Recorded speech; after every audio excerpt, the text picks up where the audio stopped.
શિવલિંગના દર્શન કરો તો એક સ્તંભાકારનું શિવલિંગ હોય. હા કોઈ બી ગામ કે શહેરમાં શિવલિંગ તો બધે હોય જ તે. પણ આ જે શિવલિંગ છે ને આ જો આ પ્રકારના છે. અત્યારે શણગાર કર્યો છે એટલે દેખાય નહીં, પણ આખું શિવલિંગ આ રીતનું છે. વાહ વાહ. તો એનું એક મહત્વ એવું છે કે જ્યાં તમે શિવલિંગના પરપોટા જોવો છો ને, આ જે પરપોટા, હા હા. એની ગણતરી નથી આવતી. ગણતરી ગણતરી બદલાયા. અચ્છા. હા, ગણતરી એક સરખી ના આવે. તમે 2 વાર 3 વાર ગણો ને તો ગણતરી એક સરખી ના આવે. ઓકે. અને આ જે પરપોટા જે શિવલિંગ છે હા એ સ્ફટિકનું બનેલું છે. અચ્છા. અને એનું જે મુખ્ય મહત્વ છે ને, હા આ જે વચ્ચે ભાગ દેખાય છે હા. એ છે. ઓકે. અહીંયા પૂનમ, અમાસ, એકમ, બીજ, ત્રીજ એ રીતે ત્યાં કલર બદલાય. અચ્છા, આ કલર બદલાય છે આનો? હા. અરે વાહ.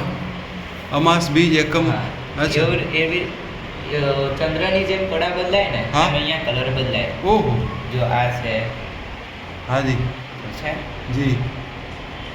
પછી એ રીતે અલગ અલગ ત્યાં વચ્ચે જે છે ને ત્યાં કલર બદલાયા કરે. ઓકે.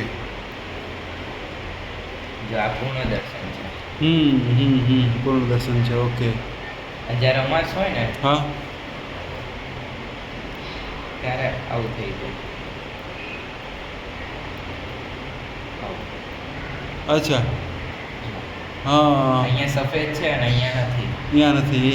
જ્યારે કલર ના હોય ને ચંદ્ર દર્શન ત્યારે. વાહ. પરપોટિયા વાળું. હા. અને એકદમ પૂર્ણ દર્શન હોય ને હા ત્યારે અહીંયા ઓહો. વચ્ચે સફેદ અહીંયા ઓમ દેખાય. જો આ છે. હા છે, સ્પષ્ટ ઓમ છે. હા સ્પષ્ટ ઓમ છે. અચ્છા. પછી અહીંયા નીચે લાઈન દેખાય ને બીજના દર્શન છે. હા. બીજની મોડી રાત્રે છે ને અહીંયા જે શંકર ભગવાને બીજનો ચંદ્ર ધારણ કર્યો ને, અહીંયા એવો આકાર દેખાય. અરે વાહ. અને આ જે આ ઉપર છે ને, હા આને આટલું ઢાંકી દઈએ તો એક ત્રાસી ગંગાધારા કે જટા હોય હા. મહાદેવજીને. મુગુટ ના હોય મહાદેવ, જી.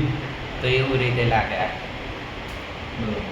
અત્યારે અહીંયા નીચે લાઈને નથી અને અહીંયા ઉપર જે છે ને હા, અહીંયા હા. એ નથી. ઓમ દેખાય સ્પષ્ટ.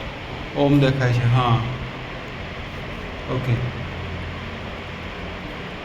હા ઓમની આકૃતિ લાગે છે. રસ. હા, ઓમ છે ઉપર ને નીચે નથી. ઉપર નીચે નથી. યસ. વાહ. અને આ જે શિવજી છે, આ સ્થાપના કોને કરેલી છે? 5000 વર્ષ પહેલાનું છે આ શિવલિંગ. હા. અને આ જે મંદિર છે એ 500-700 વર્ષ પહેલાનું. સયાજીરાવ ગાયકવાડ અહીંયા બનાવેલું.